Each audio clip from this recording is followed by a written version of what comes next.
Assalamualaikum warahmatullahi wabarakatuh.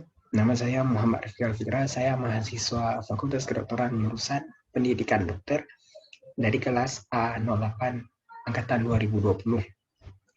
Baik, saya akan memaparkan sedikit tentang bagaimana cara penggunaan mikroskop serta fungsi dari bagian-bagian mikroskop tersebut.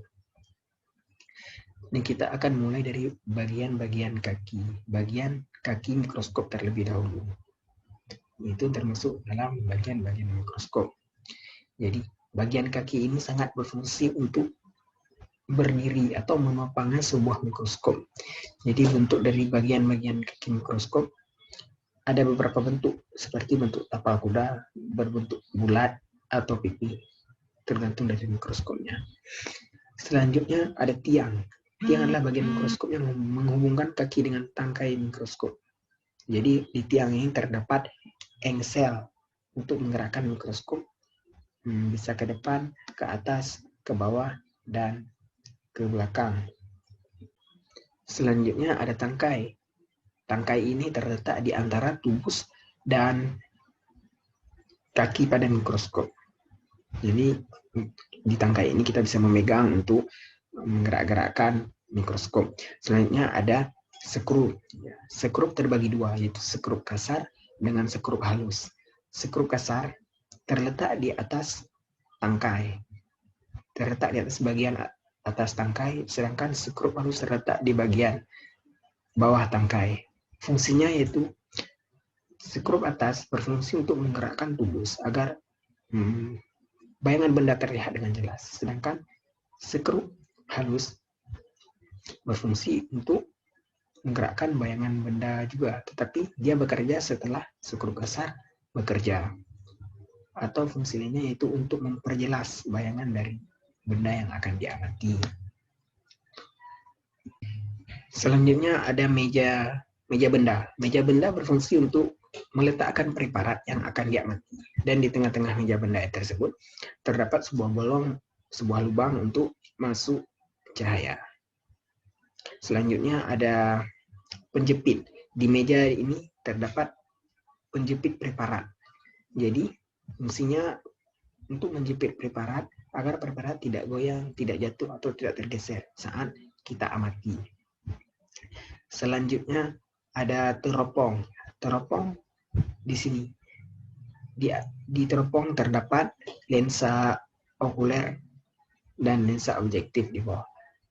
Pada lensa okuler terdapat 10 kali, 12 kali, dan 15 kali pembesaran. Sedangkan pada lensa objektif terdapat 4, 10, 45, dan 100 kali pembesaran.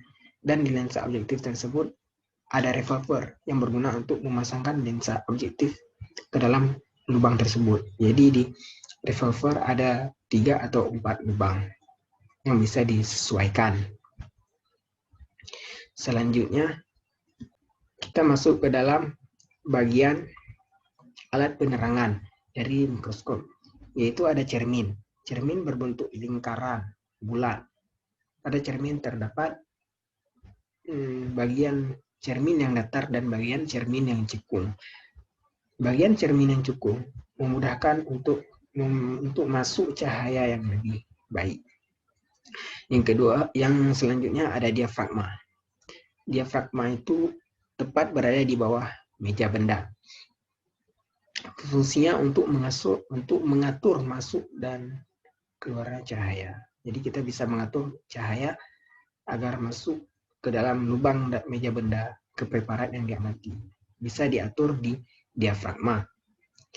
Dan ada kondensor, berfungsi untuk memusatkan cahaya.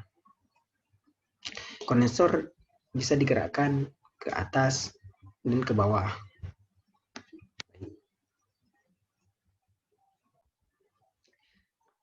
Setelah semua bagian selesai dijelaskan, saya akan menjelaskan bagaimana cara penggunaan mikroskop.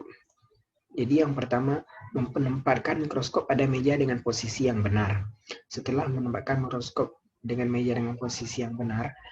Yang kedua yaitu menempatkan lensa objektif yang akan digunakan yang paling rendah, seporos dengan lensa okuler, agar sejajar dengan tubus atau tepat berada di bawah tubus. Langkah ketiga yaitu membuka diafragma dengan selebar-lebarnya. Yang keempat, kita mengatur arah cermin. Mengatur arah cermin dengan benar. Selanjutnya yaitu yang kelima, mengambil preparat dan meletakkannya di atas meja benda, serta menaikkan 1/4 tubus agar memudahkan untuk menempatkan preparat.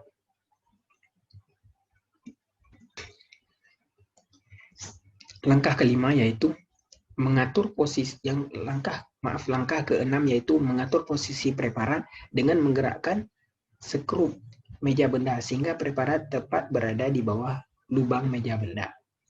Langkah ketujuh, mengatur tubus, cermin, permukaan diafragma, dan tinggi rendahnya kondensor yang sesuai, sehingga bayangan terlihat jelas dan fokus. Langkah ke-8, mencari bayangan benda diawali dengan pembesaran objektif yang paling rendah pada mikroskop yang kita gunakan. Langkah ke-9, mengganti objektif terkecil kepada objektif terbesar dengan struktur 40 kali dan mengulangi prosedur yang ke-7. Langkah ke-10, memperlihatkan sel yang dilihat pada bagian lapangan tengah pandang mikroskop. Langkah yang ke-11, menyetel tubus dengan mikroskop dan menyetel cermin. Langkah selanjutnya yaitu langkah ke-12, menyetel permukaan diafragma dan kondensor dengan skrup kondensor. Dan langkah yang terakhir yaitu menggambarkan hasil pengamatan bayangan yang dilakukan dengan mikroskop pada kertas kerja yang telah disediakan. Baik, sekian yang hanya dapat saya paparkan tentang bagian-bagian mikroskop serta cara penggunaannya. Lebih dan kurang saya mohon maaf. Assalamualaikum warahmatullahi wabarakatuh.